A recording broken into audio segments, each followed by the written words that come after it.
Sejam bem-vindos a mais um Não Contam na Igreja.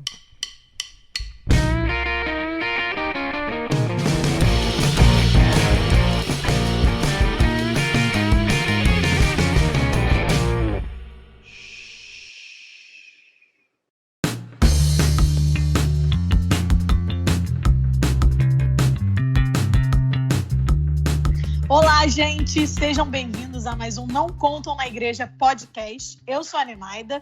Quando todo mundo for se apresentar, eles vão falar um versículo que não está na Bíblia. Aquele que todo mundo fala achando que está na Bíblia, mas não está.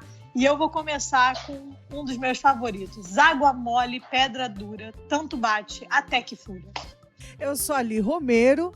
E bem-aventurados os flexíveis, pois não serão quebrados. Ah, gente. Muito gospel, né? Aleluia, mas esse devia estar mesmo. Esse é do meu pai. Vocês estão querendo dizer que Deus errou. Faltou esse? Faltou esse, eu incluiria. Entendi. Eu sou o Estevão e o meu versículo é: em tempo de pandemia, fique em casa. Não é uma gripezinha. Bom, meu nome é Juliana. E o meu versículo preferido é: nenhuma folha cai da árvore sem que tenha a permissão de Deus. Olá, gente, tudo bem? Eu sou o Moica e o meu versículo favorito é Deus foi revelado nas estrelas. Ouvi há pouco tempo esse. Bom, me chamo Marcelo e meu versículo favorito é o do nosso querido personagem da melhor série de televisão que eu já vi, que diz o seguinte: Deus ajuda quem cedo madruga.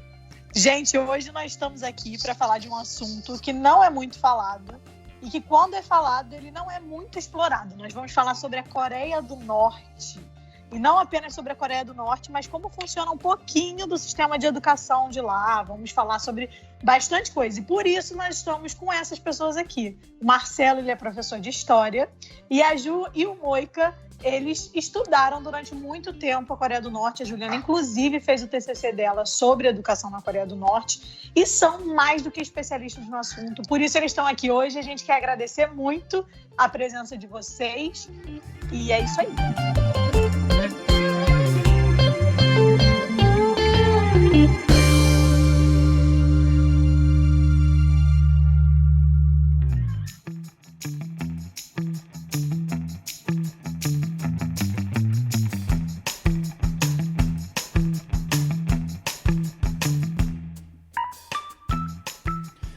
Meus amigos, o episódio de hoje tá sensacional. A gente vai falar um pouquinho, né? Já falamos porque já gravou faz um tempo. Mas a gente vai falar um pouquinho sobre a educação na Coreia do Norte, algumas coisas que a gente realmente não sabia, né, Aline? Verdade. E muito interessante, o episódio está muito bom. Mas antes a gente queria ler alguns comentários, algumas coisas sobre os episódios anteriores. A gente está começando, a gente ainda está aprendendo a fazer essa bagaça, né? Mas a gente gostaria muito que você comentasse, respondesse o nosso post, mandasse e-mail, pra gente poder ler aqui e também pra gente poder saber se estamos indo no caminho certo, né, Li? Olha, gente, esse aqui, podcast mais cheiroso da vida de vocês, mas já foi tanto comentário, mais tanto que o quê? O Instagram caiu. Instagram caiu, o Twitter caiu tudo. Chuva de comentários, gente. Obrigada, manda mais, manda mais. Inclusive, a gente já quer lançar uma campanha aqui, se você já é o nosso ouvinte fiel, porque a gente já tem 2 episódios, esse aqui que você está ouvindo é o terceiro. Compartilhe com seus amigos, né? Se a gente puder pedir alguma coisa, a gente nunca pede nada pra você. A gente pede isso agora, não é, Ali? Ai, gente, olha, dá trabalho isso aqui, então valoriza, entendeu? Valoriza esse nosso trabalho, principalmente o trabalho do Estevão de editar tudo. Então, acho que assim, o mínimo que vocês podem fazer é compartilhar, entendeu?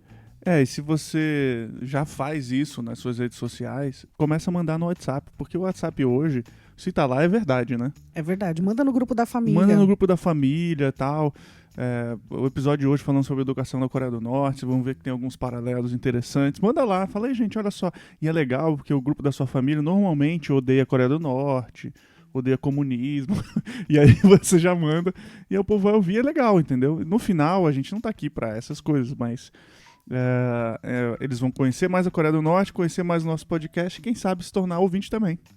O Daniel Gomes da Silva, a Priscila Macedo, o Diego Silva falaram, né, escreveram pra gente falando que o podcast tá muito bom, que eles gostaram bastante, falando tanto do episódio 0 quanto do episódio 1. Falaram, isso é coisa de crente mesmo. O Lucas Vanoni, Nosso amigo Xambinho. beijo, Xambinho, falou se cagando de rir do podcast sobre o episódio 1. Assim, eu espero que você tenha ouvido no banheiro, então, né? Porque... Mas ele é gaúcho, Aline, né? Deve ser alguma gíria. Então, mas vamos, eu espero... não vamos julgar, né? Não tô julgando, mas eu espero só que você tenha ouvido no banheiro pra ficar mais fácil de limpar depois. Mas vamos lá, a gente recebeu um comentário da Amabile, né? Amabile Reis Bustamante. A senhora Amabile Bustamante. Ela disse o seguinte: estou morrendo com esse episódio, várias pérolas. Faltou vocês falarem do Dolly. Isso não falta. Quer dizer, o Dolly, ela deve estar querendo dizer aqui que o Dolly é o refrigerante oficial dos crentes, né? Com certeza, foi uma falha mesmo da nossa parte. Como que a gente foi esquecer isso? Eu acho que as pessoas que levam Dolly para as coisas da igreja estão em pecado. Porque, né? Tudo bem, eu entendo, é parte da cultura gospel, mas não, gente, leva uma Coca, leva um Guaraná Antártica, né? Guaraná Antártica, sempre. Sempre. A gente tem muita saudade aqui. Amabile, eu espero que você esteja bem, porque você falou que você estava morrendo com o episódio, mas eu espero que você já tenha se recuperado. Essa não foi a nossa intenção. A nossa amiga... Gente, então, vocês estão vendo, né? Só os amigos. Você que não é nosso amigo, escreve pra gente também, pra não ficar um negócio assim, só os amigos dele que ouvem. Não, mas dar uma melhorada na nossa autoestima, essa tá? Amabile não é nossa amiga, é? ela só é irmã do Val. Então, é verdade. Ela tinha a obrigação de ouvir e comentar. É verdade, tá certo. Bom, a nossa amiga Stephanie, mas a gente chama ela de Cefere, ela falou, gente, eu tô morrendo com o episódio do Não Conto na Igreja. Cefere, espero que você esteja bem. Essa também não foi nossa intenção, provocar a morte das pessoas. Aí ela falou o seguinte, eu atingi o nível máximo do pecado, então, ser chamada de Jezabel e multar as pessoas na mesa de som. Meu Deus, eu não acredito que a gente tem uma amiga desse nível. Vamos rever as nossas amizades, né? Olha, eu nem sei mais quem é essa menina. Gente, e aí ela continua aqui. Gente, Sami, tô apaixonada. É verdade, gente, a Sami é uma coisa muito fofa, não é mesmo? E aí ela encerrou. Eu não tô conseguindo segurar o riso aqui no trabalho. Pronto, a menina tava morrendo e agora a menina pode perder o emprego. Tá demitida. O nosso podcast, ele faz um excelente trabalho. Sério, tá muito bom. Tinha que ter mais episódios por semana. Não. Paga meus boletos que a gente entrega. Menos episódios por semana, na verdade. Não, se ela passar a sustentar a gente ficar exclusivamente pra isso, eu faço um por dia, se ela quiser. E a Yasmin Nascimento, nossa amiga também, falou, o episódio está demais mesmo, muito engraçado. Lembro de um culto uma vez que a cada palavra que o pastor falava, tinha uma irmã na igreja que ficava falando, é isso mesmo, fala Deus, fala mesmo. E tinha toda uma entonação. Não, você leu errado. Fala mesmo. Fala mesmo, é verdade. Mas sempre tem essas pessoas, né? Fala Deus, amém, gritando nas horas específicas quando quer dar uma indireta gospel, né? Então, fala Deus com os outros, né? Não comigo. Acho isso interessantíssimo. A pessoa que eu vou aqui confirmar o que o Espírito Santo está dizendo. Eu lembro de algumas histórias engraçadas nos cultos da igreja de terça-feira, os cultos de oração lá em São Paulo, né? Ai, tinha. Toma nossa vida nessa hora. Toma nossa vida nessa hora. Toma. Cada coisa que a gente tem que ouvir, né? É verdade. Então, basicamente, é isso aí. Os principais comentários, né? Exato. E olha só, reforçando aqui, você que não é nosso amigo, por favor, escreva pra ele. Os amigos já não fazem mais que obrigação mesmo, tá? De divulgar, de escrever, de nos elogiar. Agora, você que não é nosso amigo, por favor, escreva pra gente também. Tá? Conta a sua história, né? Conta um pouquinho. Hoje a gente tá falando da Coreia do Norte, por exemplo. Eu tenho certeza que você vai gostar do episódio. Depois diz pra gente o que você achou. Ou algo que você saiba, que queira complementar, ou até mesmo alguma dúvida, né? Se a gente não souber responder, a gente pergunta pra Ju, pro Marcelo, que é o pessoal que tá participando hoje. E é isso. E bora para o episódio.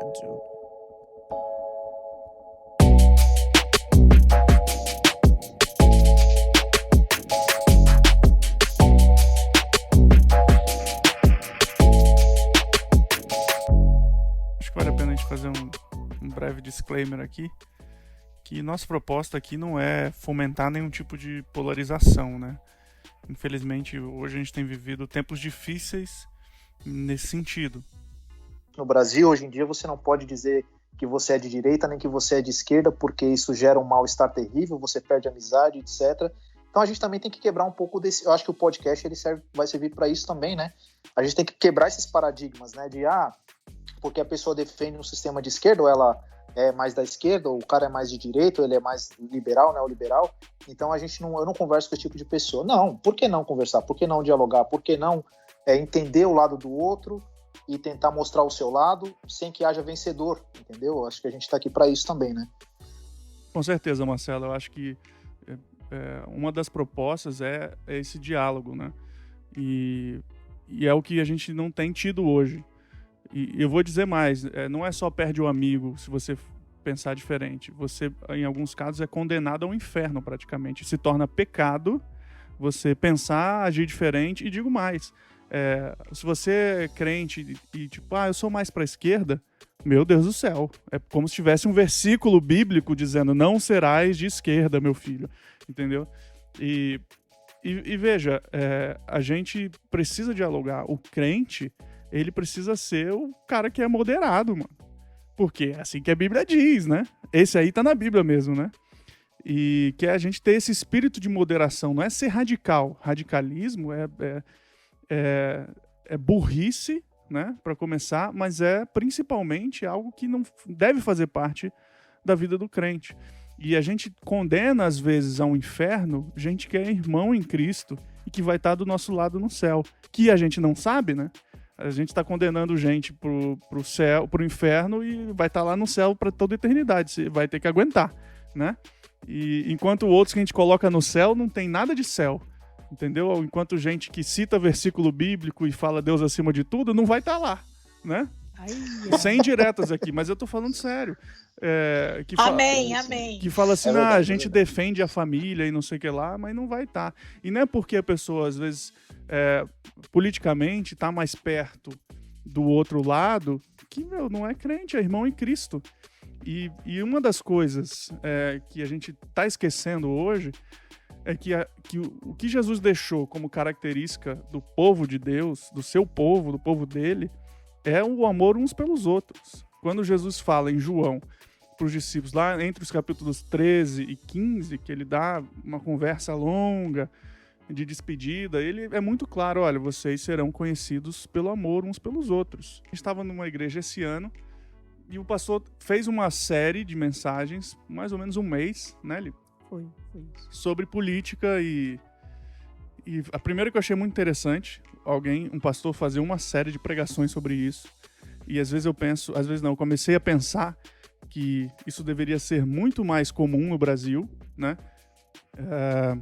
E tudo que ele falou foi excelente, mas o ponto-chave para ele foi isso, quer dizer, você tem gente aqui na igreja que é seu irmão em Cristo que faz parte do outro lado, e a gente está condenando quando a gente tem que amar, tem que ser respeitar a diferença, com certeza, e se você ama, você dialoga, você quer estar junto, então não é o que está acontecendo hoje. A gente vive radicais, extremos, e a gente não quer saber, não quer ficar perto. Ditadura age de maneira muito parecida, independente do espectro político que esteja.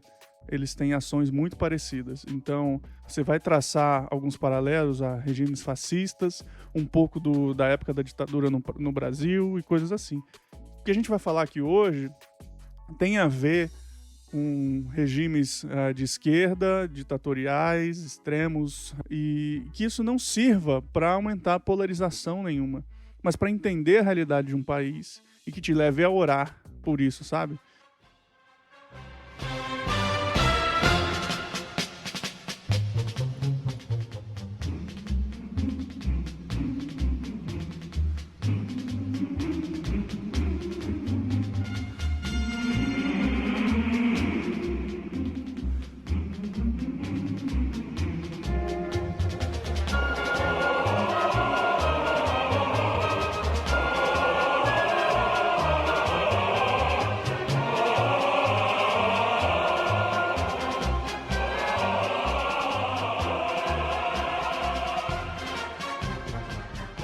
nossa relação com a Coreia do Norte começou através da China, né? A gente sempre teve um amor, um interesse pela China, e a história da China está intrinsecamente ligada com a Coreia do Norte, né? Então, como a gente serviu muitos anos como voluntários do underground, a gente teve a oportunidade de servir nos acampamentos de simulação, né, de perseguição, e aí foi me apresentada essa realidade, né, tanto de perseguição da China quanto a perseguição da Coreia do Norte. E nos acampamentos de simulação, a nossa intenção era reproduzir um pouquinho do contexto de como é ser um cristão dentro da Coreia do Norte. E eu lembro que eu bati muito a cabeça, porque, tipo, há 10, 15 anos atrás, era muito difícil ter material sobre a Coreia do Norte aqui no Brasil, né? Era muito, muito inacessível, assim.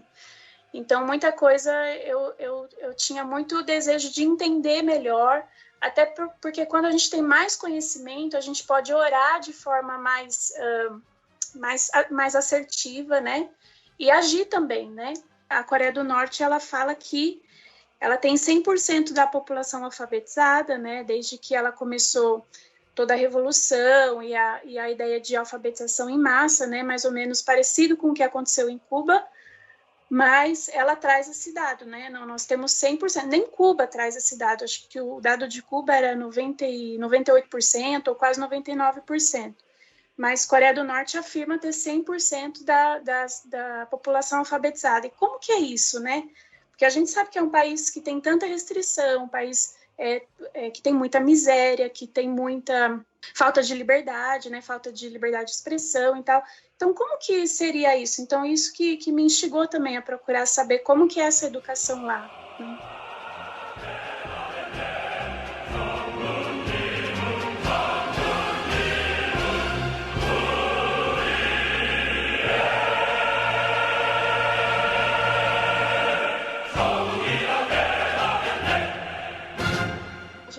Quando a gente pensa em Coreia do Norte, eu acho que é bem interessante a gente fazer um resgate assim sobre a história, né? Porque a história diz muito sobre como a Coreia do Norte age hoje, como ela pensa, né? A sua própria política, como ela foi construída, as restrições que existem hoje, acho que tem muito a ver com o que aconteceu lá atrás, né? Então, até lá 1900 e pouquinho, era uma Coreia só, né? Até 1945 era a Península Coreana, era uma Coreia só e tal, mas a Península Coreana sofreu muito nas mãos por conta do colonialismo japonês, né? O Japão invadiu a Coreia e tal, então até hoje eles têm bastante ressentimento com relação ao Japão, né? Tanto que a gente vê bastante até no currículo das escolas, assim, nas disciplinas mesmo, é muito falado contra o Japão, até hoje, né? Inclusive lá atrás, quando começou com o advento do Kim Il-sung, né, que fundou a Coreia do Norte, eles combateram muito quem era japonês, quem era descendente de japonês, e até hoje, quem é descendente de japonês e vive na Coreia do Norte vive numa classe mais baixa, assim, né? Então tem essa questão de 1905, 1910 até 1945 foi dominado pelo Japão, e o Japão acabou que arruinou, assim, em termos da cultura, né, da Coreia. Também o país, devastou o país, explorou, os coreanos não podiam falar coreano, não podiam ter nomes coreanos, só nome japonês. Então, até hoje eles trazem essa carga, né? Quando finalmente o Japão foi derrotado na guerra e a Coreia conquistou a sua liberdade, digamos assim, aí veio uma decisão totalmente unilateral que dividiu a Península Coreana em duas, né?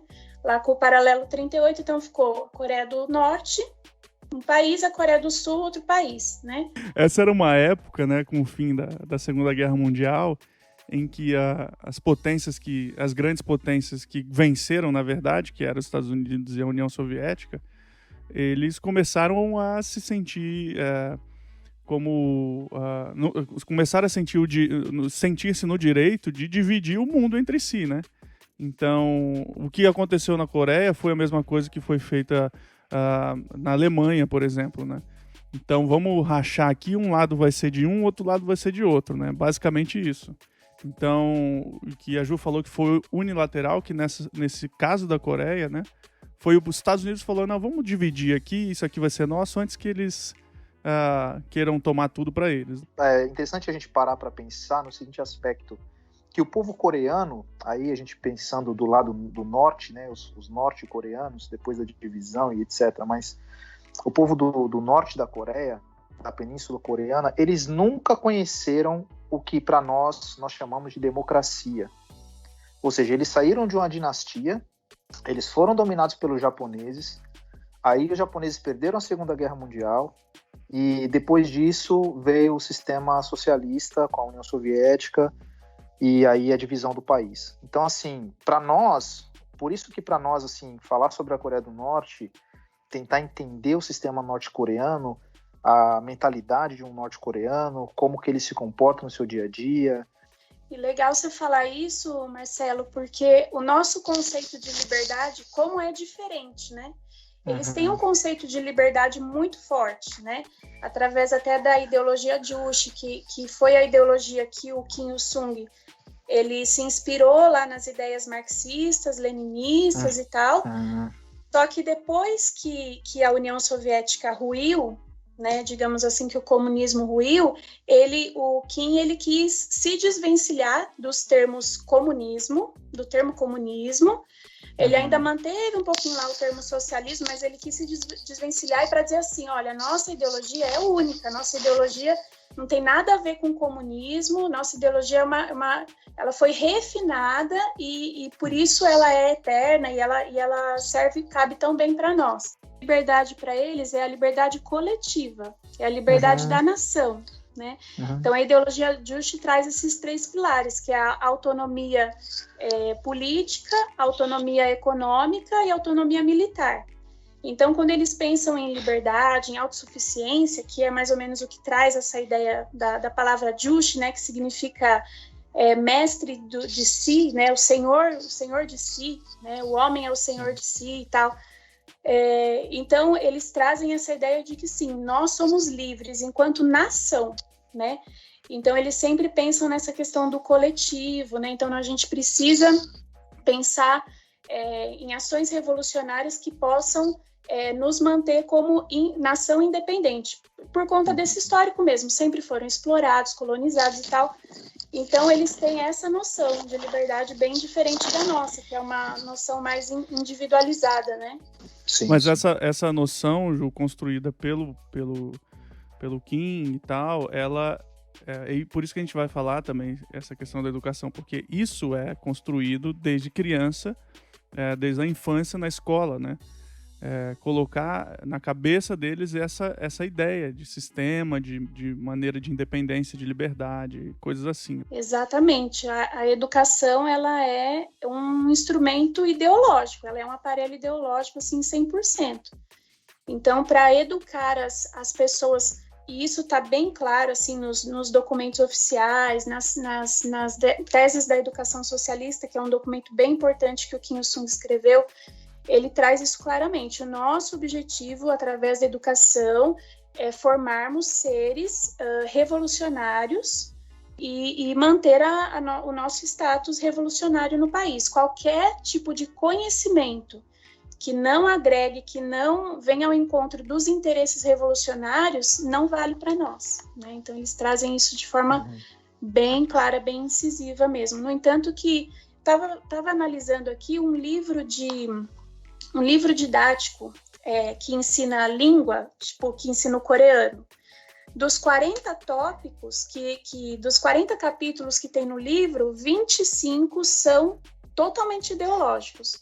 Idolatria ao Kim, culto ao Kim, etc. Então, é uma carga ideológica muito forte, né?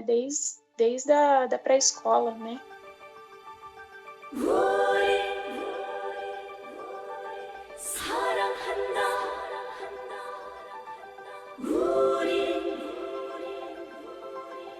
사랑한다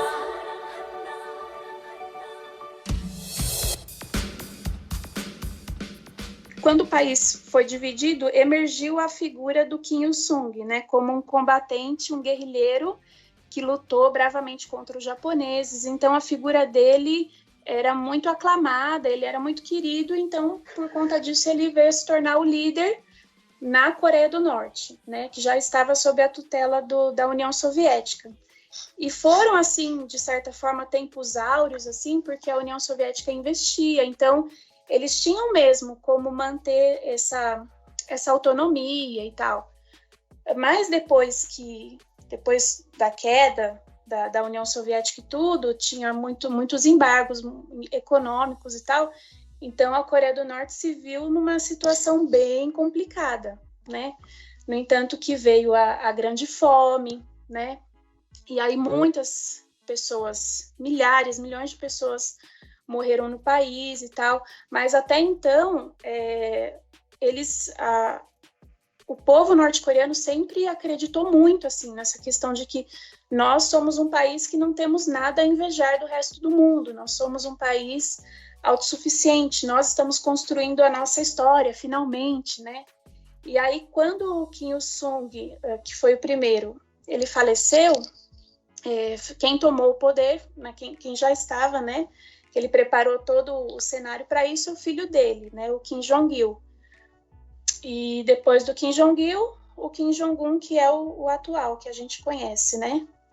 Mas quando o Kim Il-sung faleceu, ele foi declarado presidente eterno da Coreia do Norte. Então, mesmo morto, ele continua sendo presidente. Isso é meio bizarro, né?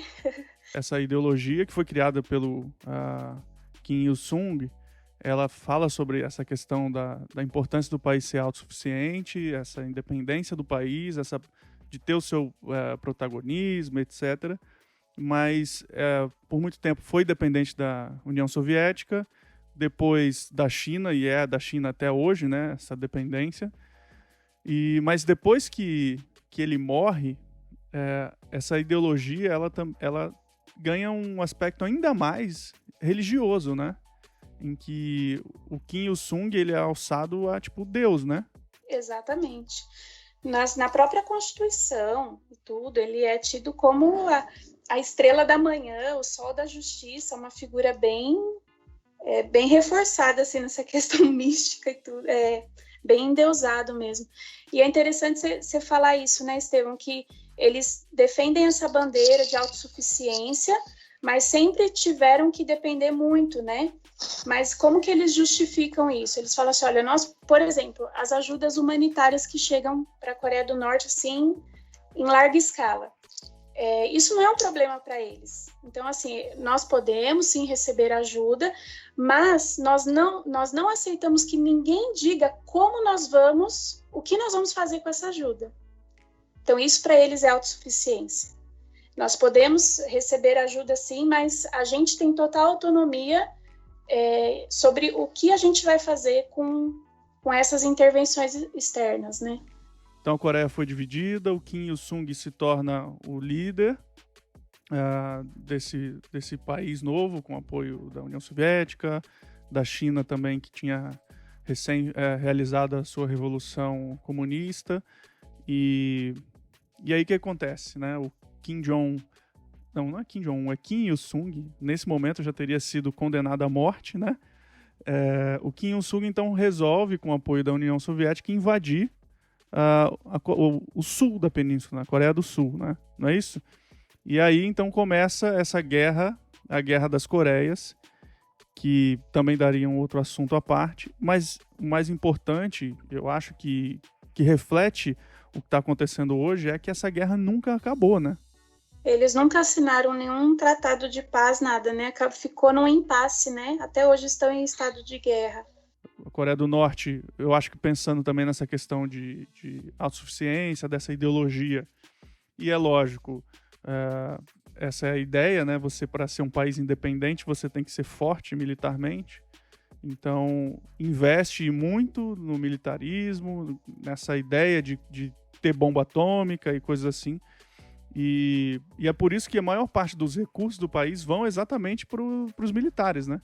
Para manter essa máquina militar, que é um país pequeno com um exército gigantesco. E existe um conceito que eles chamam de Songun, que é o conceito de o poderio militar primeiro. E hoje isso já está praticamente em pé de igualdade de importância com a ideologia Juche. Então, para eles, isso é muito importante, né? Quem está no exército precisa lutar e quem não está precisa contribuir, né? Por isso que até, assim, na época da fome, né? Os professores, existem vários relatos que eles continuavam até, assim, dando aula e tal, mas não com a intenção de receber um salário, uma cota diária de ração, enfim, o que seja, mas para contribuir com a revolução. Eles não se importavam, assim, de não receberem, mas eles queriam estar contribuindo com a revolução. Então, eles têm muito essa mentalidade mesmo. É interessante quando a gente analisa, a gente compara os sistemas ditatoriais e todos eles têm, primeiro, uma ideologia, né? Ou seja, uma bandeira. Segundo, todos eles têm algum bode expiatório, então tem algum inimigo, né? Então o sistema ditatorial ele tem que ter uma bandeira, uma ideologia, um discurso a ser sustentado ou levado adiante, e ele tem que ter um bode expiatório, um inimigo, né? No caso, por exemplo, vamos pegar então o nazismo de Hitler, ele tinha a ideologia, a sua ideologia era de que existia um povo de raça superior, o arianismo, os arianos, e ele tinha um bode expiatório que eram os judeus, né? E não é diferente no caso da Coreia do Norte, por exemplo, porque eles têm a sua própria ideologia e eles têm também aí um inimigo comum, um inimigo que é conhecido por todos, né? E aí, por isso, cai nessa questão que a Ju estava falando, e você também, Estevão, da questão do poderio militar, de defesa territorial, de soberania estatal, soberania territorial e tal, porque se você tem um inimigo que ele está a todo tempo com a arma apontada para você, para te destruir, ora, logo você tem que estar preparado e você tem que investir todas as suas forças, todo o seu conhecimento científico, todo o seu dinheiro, tudo que você puder para se defender desse inimigo, né? Então isso acaba também gerando na sociedade, na população, um estado de medo ou de autopreservação, não é? Então, se podemos ser atacados a qualquer momento por esse inimigo, se esse inimigo quer nos destruir, nós temos que nos resguardar e nos defender e nos preparar para qualquer tipo de ação desse inimigo. Mas para você ver como a gente não está longe dessa realidade, né? Assim, nós estamos aí em 2020, a gente já viu tudo que tinha que ver, basicamente, vamos dizer assim, né? A gente já viu todo tipo de ditadura, de regime, de governo, alguns que deram certo, outros que deram errado, não necessariamente deram certo, mas continuam aí, e mesmo assim parece que a gente vive rodeado pelos mesmos fantasmas, né? Então, qualquer cara, qualquer presidente, qualquer figura política, ele pode se apropriar desses mesmos elementos que Hitler se apropriou, que Stalin se apropriou, que Mao Tse-tung se apropriou, que o próprio Kim Il-sung se apropriou, e fazer disso uma ferramenta que ele vai usar para domínio político, ideológico, militar de um território, né, de uma nação. E a gente tem que fazer esse paralelo, sim, porque a história acaba se repetindo e a gente acaba caindo no erro, incorrendo no erro de apoiar determinados indivíduos políticos, candidatos, que carregam algum tipo de bandeira que a gente acha correto, que a gente acha que é bonito, que é sublime, candidatos messiânicos quase, né, que exercem esse papel de salvação, né? Exatamente. E a gente acaba incorrendo no mesmo erro, porque na Alemanha de Hitler, eles também achavam que Hitler achava que ele era um escolhido do destino. Ele achava que o termo que eles usavam era providência, né? A providência me dará a vitória final, a providência, sou um escolhido e tal. Eles tinham certeza disso, né? Então você não faz um voto de fidelidade. Essa é outra coisa. Todo sistema ditatorial precisa de fiéis, de pessoas que são fiéis, que são leais a ele. Então você não faz um voto de fidelidade e lealdade até a morte a um indivíduo se você não acredita que esse cara é um Messias, que ele é um salvador da pátria, que ele vai mudar para sempre a história do país, da sua vida, da sua família. Você não faz isso. Então, para você ver como esses fatos, eles se repetem, e nós como cristãos, eu acho que é nesse ponto que você está querendo tocar também, nós precisamos vigiar, nós precisamos estar atentos a isso, nós precisamos ser mais bíblicos com relação a isso, porque senão a gente acaba incorrendo no mesmo erro. É o mesmo discurso, é o mesmo tipo de fala, de discurso, de apresentação política, etc., só que com outra roupagem, com outro tipo de vestimenta. E lembrar que a gente está sobre o governo, o senhorio de Cristo, a gente pertence ao reino de Deus e a gente tem que lembrar disso sempre, né? Ele é o nosso Messias, ele é aquele que nos salvou, e entra governo, sai governo, sistema, ideologias, e ele segue firme, vitorioso, enquanto os sistemas caem, né? Cadê essas grandes nações, impérios que dominaram o mundo, né? Cristo está aí, o reino de Deus está aí. E essa é a certeza para você não viver com esse medo maluco e se deixar levar por ideologias, independente da pessoa clamar o nome de Deus ou não, sabe? A gente está falando da Coreia do Norte, como o Kim Il-sung depois é chamado de Estrela da Manhã, de Sol da Justiça. Sol da né? Justiça. E, gente, não ache estranho essas comparações cristãs nessa nomenclatura dele, né? A Coreia era um país que já tinha sido cristianizado, né? E principalmente o norte bastante evangelizado. Então ele é colocado como títulos que Cristo tem, né? Em que a Bíblia se refere a Cristo, a Deus, e então não é nenhuma coincidência. Eu não me recordo exatamente onde eu li, mas eu li há algum tempo atrás, quando eu escrevia para a revista da Missão, mas que a Coreia ela era considerada a Jerusalém do Oriente, antes de acontecer a guerra das duas Coreias, do Norte contra o Sul, por conta desse número grande de cristãos que existiam naquela região, principalmente no norte do país, né? Então, para você ver, um lugar que era considerado a Jerusalém do Oriente, e aí você vê hoje, né, o estado que se encontra no caso do norte da Coreia, né?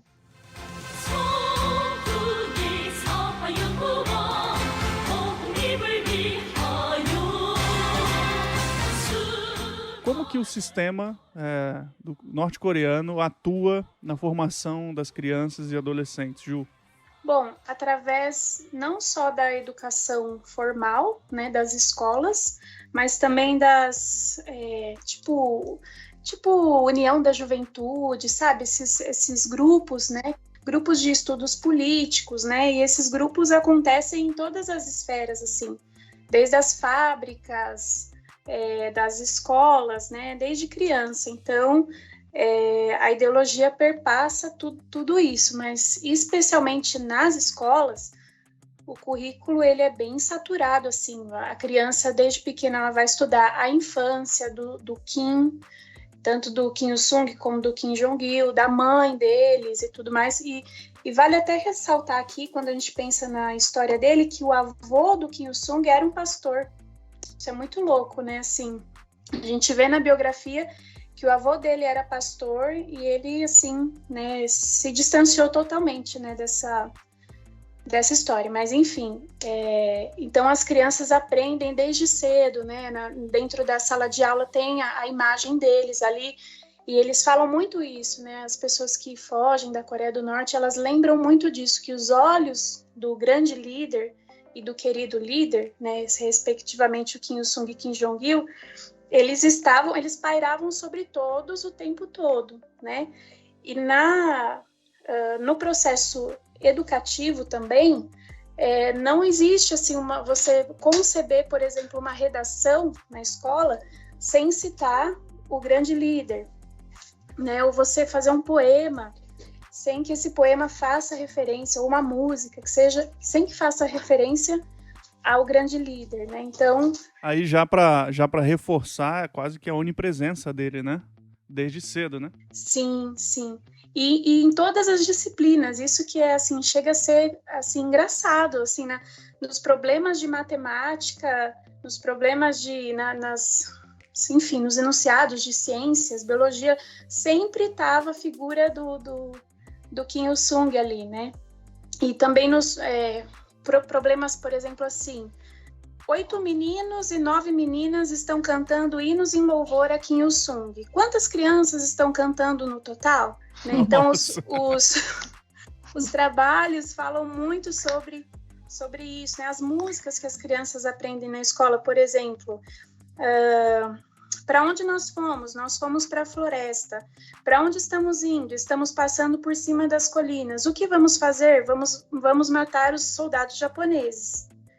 Nossos inimigos são os bastardos americanos que estão tentando assumir nossa bela pátria. Com armas que eu faço com minhas próprias mãos, vou matá-los. Bang, bang, bang. Isso é música que a criança aprende na pré-escola, né? Caramba. É uma música bem educativa. Pois é.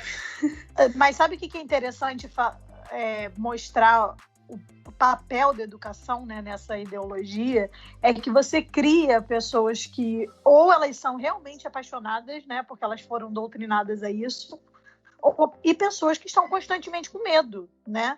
Tem constantemente medo das suas ações, porque os olhos estão sempre olhando. É uma esfera assim, de temor muito grande. E isso é para a gente também tentar entender o que passa na cabeça de um norte-coreano, e a gente vê que a gente nunca vai saber, né?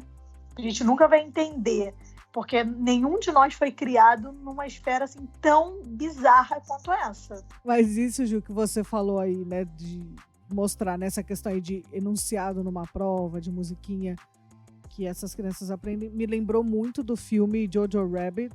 Não sei se vocês assistiram e tal. É maravilhoso. Esse filme ganhou um Oscar agora, e ele é uma comédia que dói. Ele merecia vários, né? Merecia mais, com certeza. É uma ele comédia foi que dói muito. Só fazendo o interrupting aqui, né? Uhum. Ele é um filme que se passa na época do nazismo, né? Na Alemanha, e mostra a história de um menino vivendo nisso tudo, né? E assim, o filme é pesadíssimo. Mas é uma comédia ao mesmo tempo. Pra vocês terem ideia... mas pra vocês terem ideia, um amigo imaginário dele é o Hitler. Essa é a melhor parte, né? Porque isso é o tamanho, né, da alienação que a pessoa vive num sistema desse. Sim. E é muito interessante que no filme mostra isso mesmo, Ju. As crianças ali sendo doutrinadas a odiarem os judeus e inventando as mentiras, as pessoas ali, né, doutrinando essas crianças, inventando as mentiras mais absurdas, mais descabíveis, e que, tipo, a gente assistindo fala, cara, como? Isso é ridículo, como que acreditaram numa coisa dessa? E acreditaram, né? Então, você me falando isso me lembrou muito, né, desse filme, e só mostra pra gente o quanto a história é cíclica, né? E é bem o que o Marcelo falou, não é uma novidade. Tem uma aparência um pouquinho diferente, tá? Uma roupagem um pouquinho diferente, mas a essência, ela acaba sendo a mesma. Cara, esse filme é maravilhoso, maravilhoso. Todo mundo tem que assistir. Ele é um filme independente, né? O diretor dele é o cara que fez o Thor Ragnarok, ficou famoso, Taika, né? E aqui nos Estados Unidos passou em poucos cinemas. Eu acho que no Brasil deve ter passado menos ainda. Mas eu acho que já deve estar em algum stream, alguma coisa assim.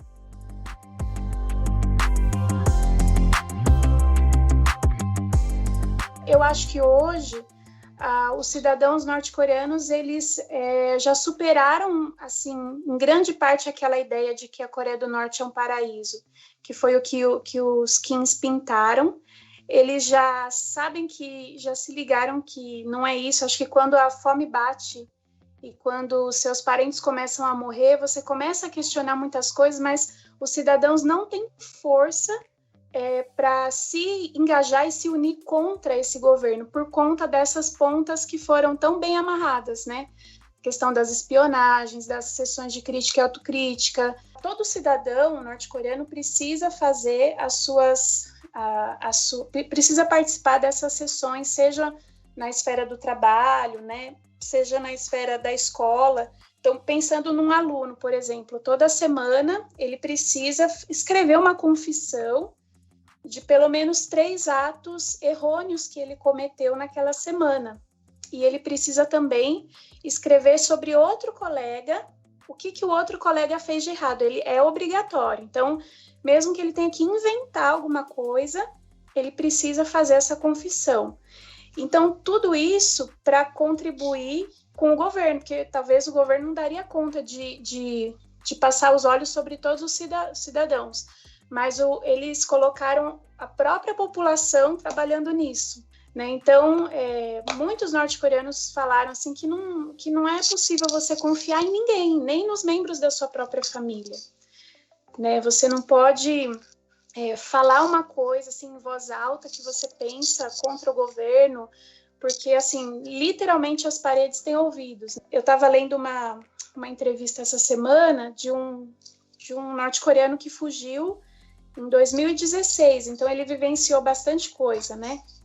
E ele fala que essas pessoas, esses espiões que existem, né, em todas as esferas, muitas vezes eles se vestem como mendigos, assim como andarilhos, porque lá é muito comum as crianças e adolescentes, jovens, andarilhos, né? Porque os pais morreram e as crianças ficaram à mercê, assim, cresceram, se tornaram jovens e ficam como mendigos, né?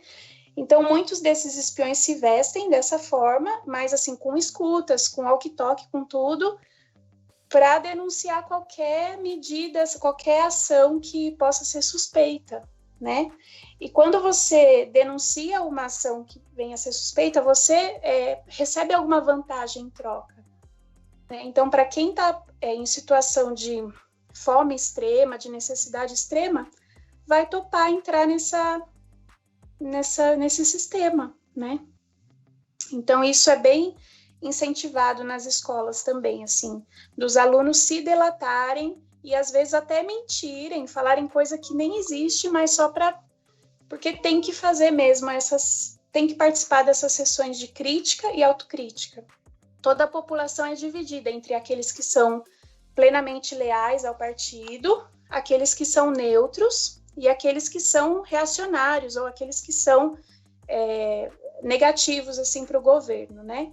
E aí dentro dessas classes as pessoas podem ser mais ou menos beneficiadas. Então, nenhuma família vai escolher se o filho vai para a universidade ou não, embora nos currículos, nos documentos educacionais oficiais, fale que se tem universidade, que se tem escola para todos, mas não, é o governo que vai decidir dentro desse status social se você vai ou não para a universidade, para qual escola você vai, o que você vai estudar, se você vai fazer um técnico ou não, aonde você vai trabalhar, qual a cota de ração diária você vai receber, com quem você vai casar, isso é herdado do pai, né?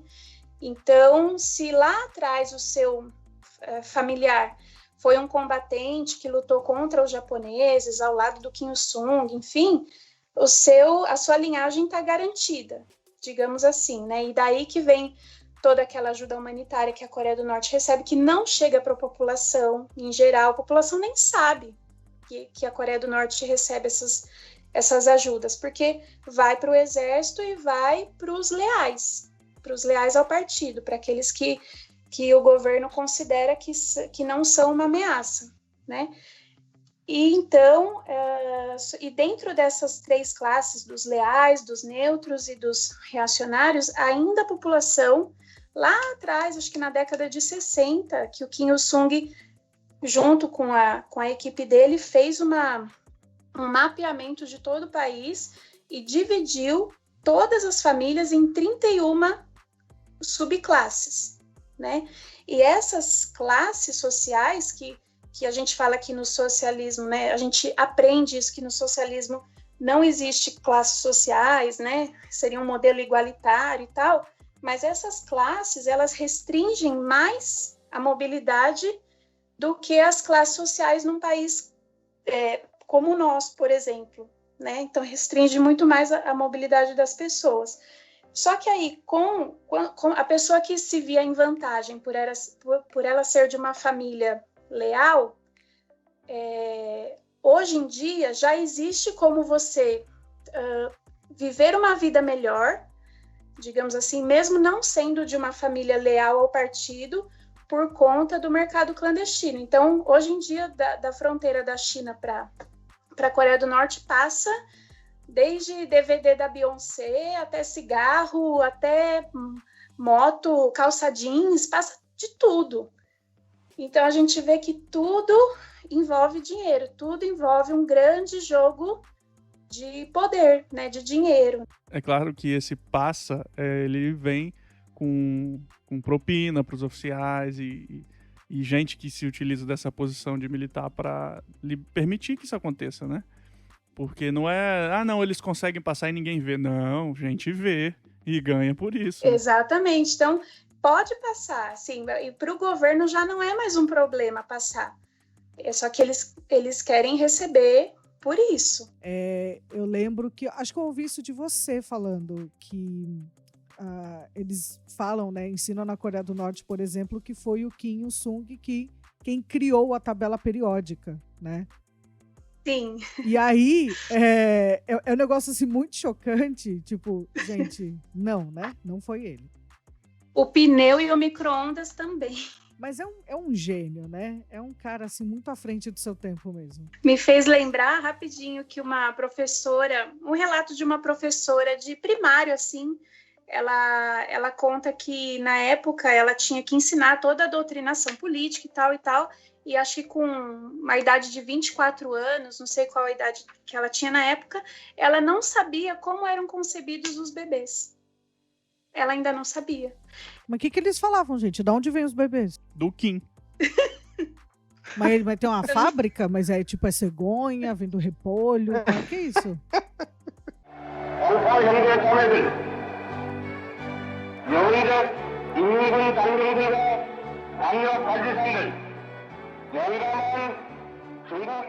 O que é primordial para uma pessoa ser professor ou professora na Coreia do Norte, né? E aí no seu trabalho fala que o principal é que ela deve ter a sua vida política organizada e impecável, né? Ou seja, e uma participação revolucionária junto ao partido, uma vida política impecável.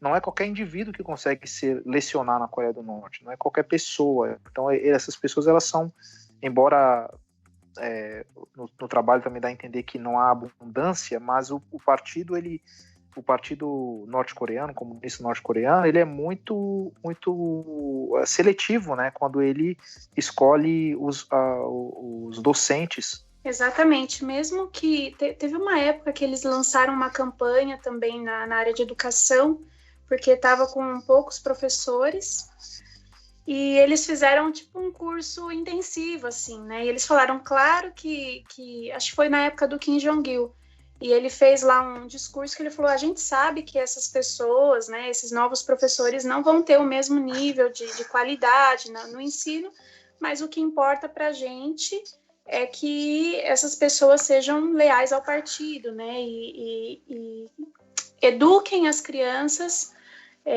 dentro dos conceitos ideológicos. Dá para dizer que a Coreia do Norte, então, o que ela se preocupa na escola é a formação ideológica acima de qualquer outra coisa. Eles não se interessam em formar grandes mentes, grandes cientistas, não se interessam tanto quanto, na verdade, formar gente que obedeça e siga a ideologia, é isso? É isso, para a massa, para a grande população, basicamente é isso. Por isso, talvez, assim, não dê para a gente questionar, assim, 100% da população alfabetizada? Talvez sim, né? Mas em que conteúdo, né? Em que nível de profundidade, de conhecimento e tal.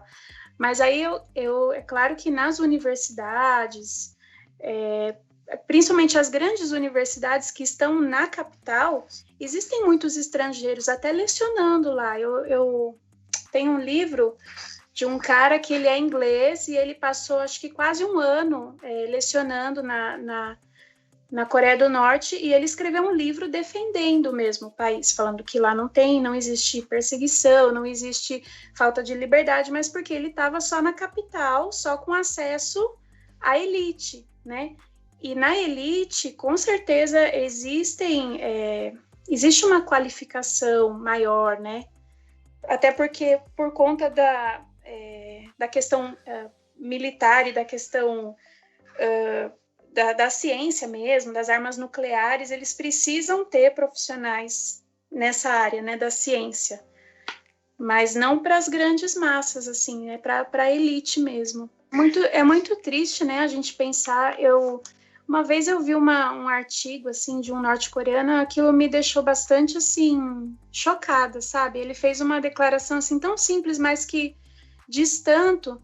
Eu não sei se vocês chegaram a ler esse artigo também, que ele falava, assim, que se alguém desse uma ordem para ele, tipo, pega essa cadeira e muda ela de lugar 20 vezes, ele ia fazer sem questionar. Mas se perguntassem para ele assim, qual é o seu sonho? Ele não ia saber responder. Assim, porque ele nunca foi educado ou criado para pensar nisso, né? Para pensar, sempre as determinações vinham de cima, né? Vinham do partido. Então, ele nunca foi educado para isso, para pensar em si, né? Como um ser singular, né? Mas sim para obedecer às ordens e ser leal, né? Ou seja, desde a pré-escola já essas crianças elas são doutrinadas, elas são ensinadas, eles tornam a educação um instrumento para a perpetuação do poder, para domínio das massas, para influenciar as novas gerações e dessa maneira a perpetuação da ideologia, da sua bandeira, do seu tipo de governo vai se tornar cada vez mais, não vai ter fim, né? A gente lembra daquele festival bem famoso que tem lá na Coreia do Norte, lá do Arirang, lá do Mass Games, que aqueles milhares de crianças, né, segurando aquelas placas, né, e aquelas danças super lindas, super bem ensaiadas, né, as crianças fazem isso mesmo, ensaiam o ano inteiro, né, tudo para o aniversário lá do Kim, homenagem ao Kim, tudo isso reforça a questão da identidade nacional, né? Isso para eles é muito importante, essa questão de agora nós conseguimos resgatar a nossa identidade, né? Que foi destruída lá atrás, mas agora a gente já conseguiu resgatar, reconstruir isso tem que permanecer forte. Então é de assustar, né? Quando você vê aquelas criancinhas cantando, né? De forma assim super linda, assim, super bem ensaiada, mas tudo também voltado para o culto ao líder. Às vezes a gente olha, assiste esses vídeos e fica pensando, nossa, é tudo fake, né? Mas não é que isso é construído para que eles acreditem e cantem daquele jeito com sinceridade, né? E é tão louco, Estevão, que quando você vai falar do Kim, você tem que falar numa entonação diferente, até o tom da sua voz tem que mudar. Sabe, não sei se vocês já ouviram assim, o norte-coreano falando com aquele tom meio chorando, assim, meio dramático, assim, porque tá falando do Kim, né? Então eles têm, até na língua, tem um jeito, uma entonação diferente quando você vai se reportar sobre o líder.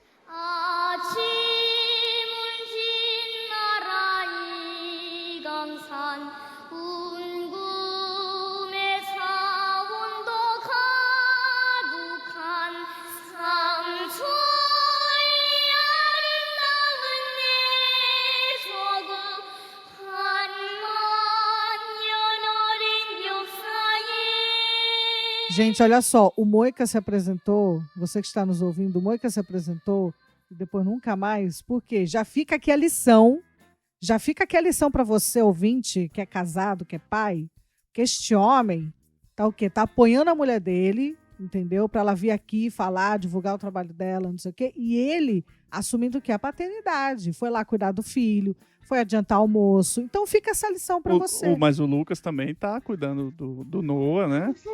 Talvez não com... Nesse momento, tá dando comida pro Noah. Olha aí, gente. Fica essa lição. Nesse momento, ele tá aqui alimentando.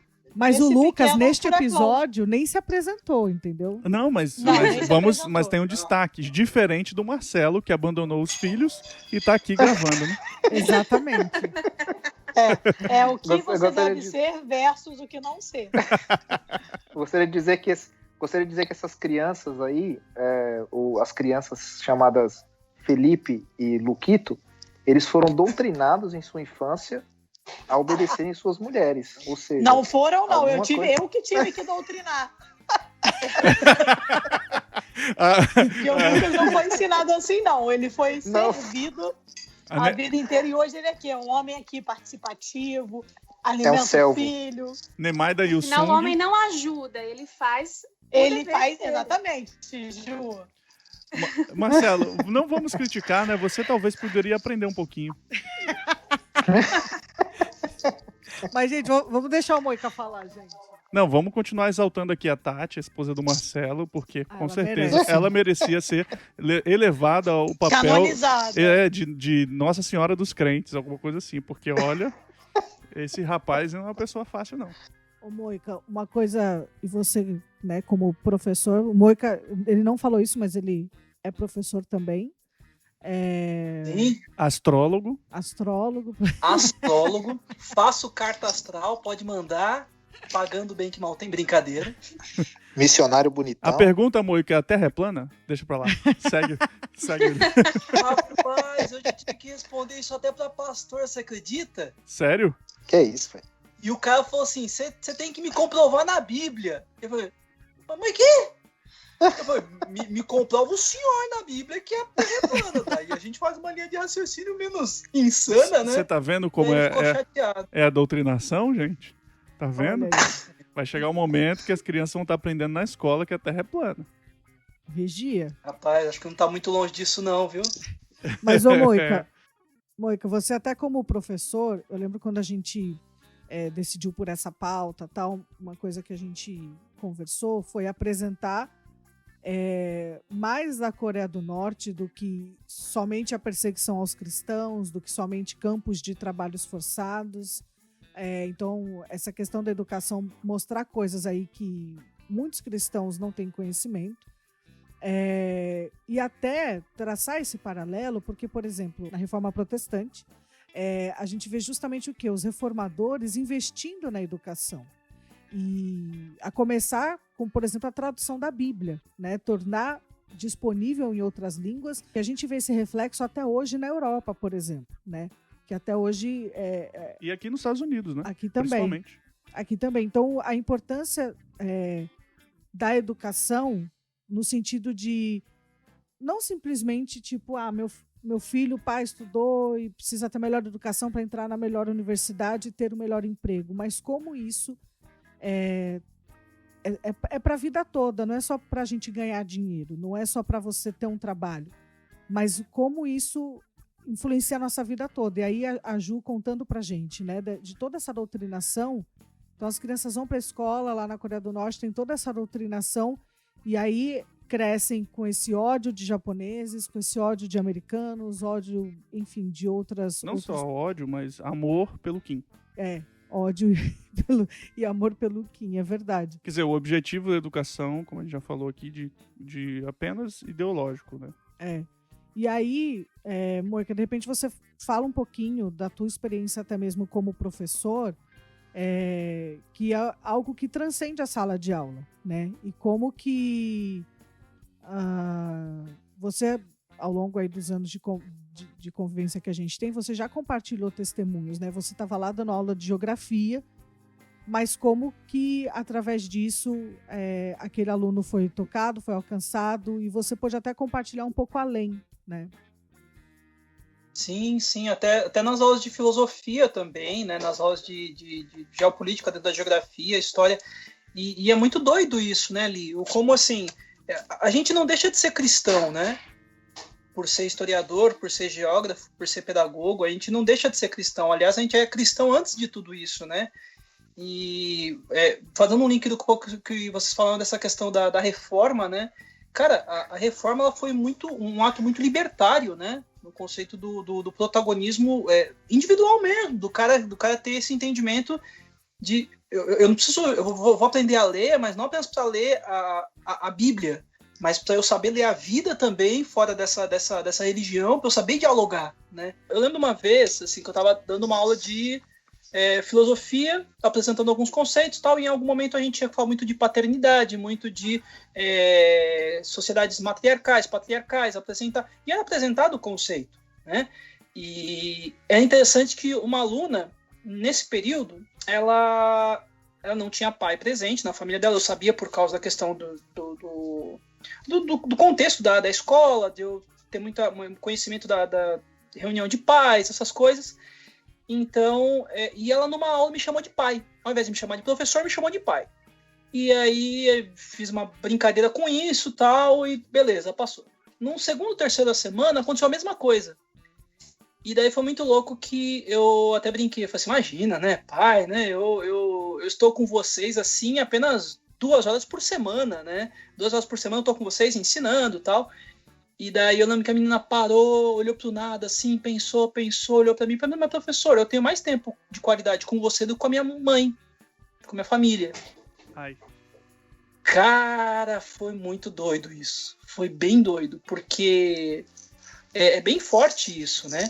E eu tinha alunos cristãos, não cristãos, alunos heterossexuais, homossexuais. Eu recebi até nesses dias um aluno que é bem assim voltado para os direitos da comunidade LGBT, ele é homossexual assumido, e ele fez uma dedicatória a professores, né, que ele teve, e eu tava lá no meio, e ele falou assim, o professor que era todo assim, controverso o sistema, mas muito fofo, escreveu assim, né? Mas, cara, que doido, né? Que doido. Eu, como cristão, eu me apresentava como cristão, eles perguntavam, sempre que eu dava a aula, eu apresentava e na apresentação eu explicava o conceito que eu precisava passar, mas eu deixava bem claro que aquele era o conceito a ser dado na aula. Só que isso abre espaço para o aluno perguntar no final, mas professor, e o senhor? O que o senhor acredita? Eu estou falando de Nietzsche, por exemplo, estou falando do existencialismo de Nietzsche, todos os princípios dele, primeira parte, segunda, terceira. Daí os moleques ficavam assim, mas e o senhor? O que o senhor acredita nisso? Daí eu puxava a sardinha pro Kierkegaard, por exemplo, falava do cristianismo. E esse é um ponto, a gente tem o direito disso, né? O que eu não acho que é direito do educador, por exemplo, ele é falar apenas o lado dele. E aí é o extremismo. Mas você apresentar de forma imparcial e daí ter essa abertura de diálogo, disso também é ensino, né? Você apresentar o aluno que você é crítico também é ensino, né?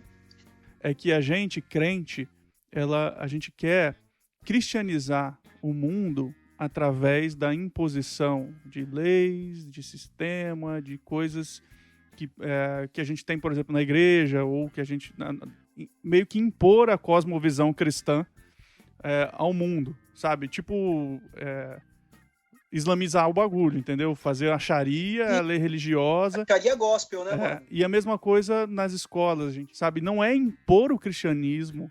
Ninguém se converte assim. Não é por força, não é por doutrinação, não é por poder, não é por sistema, por ideologia, é pelo Espírito de Deus, né? E aí a gente precisa entender isso. O lugar de você ensinar a cosmovisão cristã para o seu filho é dentro da sua casa, é dentro da igreja, é na sua vida, no seu testemunho, na maneira que você vive, na sua relação com as pessoas. A gente não deve impor isso para ninguém, sabe? A gente precisa entender essa separação, que parece que o crente hoje não consegue entender. A gente quer ver uma ditadura da fé cristã que está mais para ideologia cristã do que outra coisa, né? E essa parte da educação, aqui pelo menos no Brasil, há um tempo atrás, a gente percebe que as famílias têm terceirizado, né, junto aos educadores, muita coisa que, como o Estevão falou, faz parte de uma cosmovisão da família, né? Do pai, da mãe, passar para o filho e tal. E daí você vê eu acredito que é uma linha de pensamento mesmo. Esse pessoal cristão querer tanto cristianizar, entre aspas, né, o que convém na Constituição, nas legislações, na própria grade curricular das escolas e colégios, porque justamente por isso. Daí eu vou legitimar, entendeu? Eu quero que os caras falem desse jeito porque eu não preciso falar isso em casa. Eu quero que tenha como a gente zoou, né, uma Sharia gospel na escola do meu filho, porque daí ele vai aprender lá o que diz na Bíblia e eu não preciso viver isso em casa. Olha que cômodo.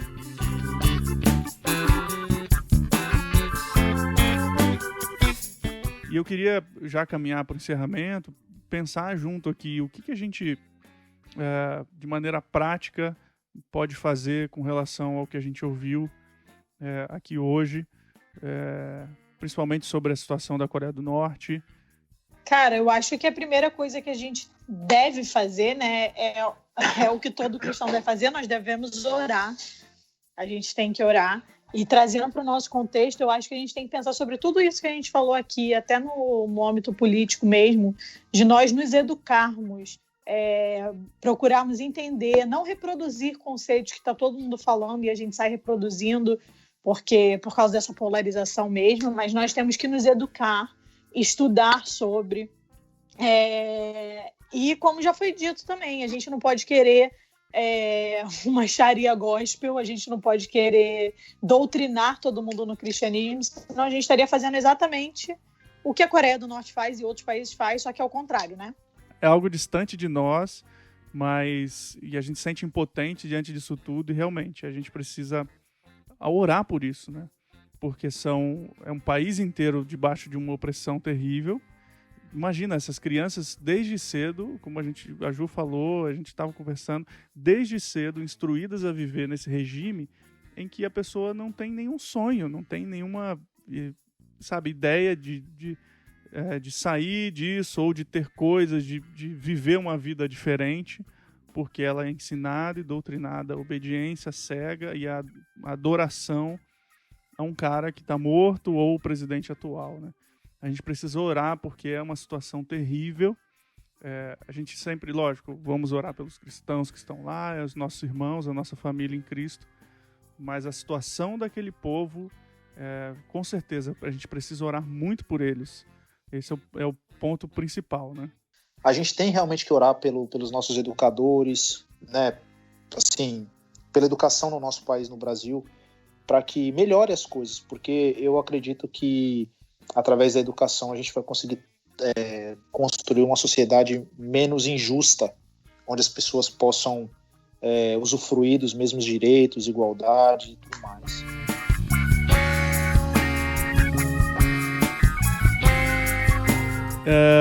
Então, gente, vocês querem indicar alguma coisa? Filme, livro, material, site? Falar do livro da Barbara Demick, que foi o que eu li, que é mais ele é mais um trabalho jornalístico, né, que ela é jornalista e tal, e é um livro que conta histórias reais também, de pessoas ali do dia a dia que ela entrevistou, que ela conseguiu, foi um trabalho que ela conseguiu fazer na região de Chongqing, se não me falha a memória, não me recordo a cidade exatamente, mas é um trabalho muito bom, excelente, com vários relatos. Qual o nome do livro, de pessoas Marcelo? Que passaram. Nada a invejar. Em inglês é Nothing to Envy. Nossa, então, I'm sorry. Nothing to Envy. Tem também vocês lembraram do Crossing, né? Que é um filme que tem como você encontrar pela internet. E também tem um documentário no Netflix, aquele de Propaganda Game, que também é bem enriquecedor. Ele traz bastante informação coesa, assim, tem bastante coisa. Tem o Para Poder Viver, que eu esqueci o nome da autora. Ela até aparece naquele vídeo, né, que viralizou bastante, que ela conta como foi o relato de fuga dela e da mãe, né? Para Poder Viver, a jornada de uma garota norte-coreana para a liberdade, da autora Yeonmi Park. A editora no Brasil é também Companhia das Letras. Acho que em termos de site, eu gosto muito do NK News, que eles traz, não sei com qual frequência, mas ele traz entrevistas com pessoas que fugiram da Coreia do Norte. Então, o leitor manda a sua pergunta, né? E aí o desertor norte-coreano responde. Assim, tem umas matérias bem interessantes também. Cara, esse site é excelente, excelente. Eu acessava muito antes, sempre que escrever alguma coisa sobre a Coreia, né? Eu sempre acessava, pegava relatos e testemunhos de lá, porque é excelente, muito bom mesmo. A gente tem uma plataforma, na verdade é um canal no YouTube hoje chamado Eu Missionário, que traz diversas temáticas assim dentro de missões, testemunhos sobre países, cuidado missionário, evangelismo, missões urbanas, missões à igreja local, temáticas assim do mundo missionário. E a gente fez uma série que ainda não está finalizada, tem muita coisa ainda bacana para falar, assim, que a gente vai agregando aos pouquinhos, mas acho que tem 9 ou 10 vídeos sobre a Coreia do Norte. Então, sobre a economia, sobre o turismo, sobre a história, a perseguição, religião, campo de trabalho forçado, enfim, tem algumas temáticas lá que quem quiser dar uma olhada, o canal é Eu Missionário Oficial e também nas redes sociais, no Instagram e no Facebook. O site está em construção, é eumissionario.com.br. Em breve a gente vai ter material por lá também.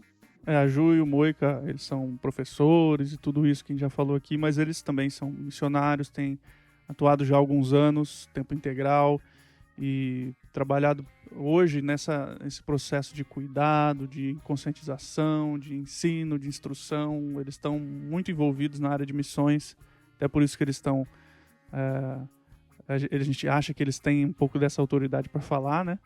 E são nossos amigos há tanto tempo, padrinho de casamento, né? Foi. A gente invadiu o casamento deles. A gente invadiu o casamento deles e eu tenho uma foto carregando flores nesse casamento. Sim, o Estevão foi praticamente um florista. Fomos penetra do casamento deles, levamos outros penetras com a gente nesse casamento e estamos amigos até hoje, gente. Exatamente. Então, assim, superem as suas diferenças.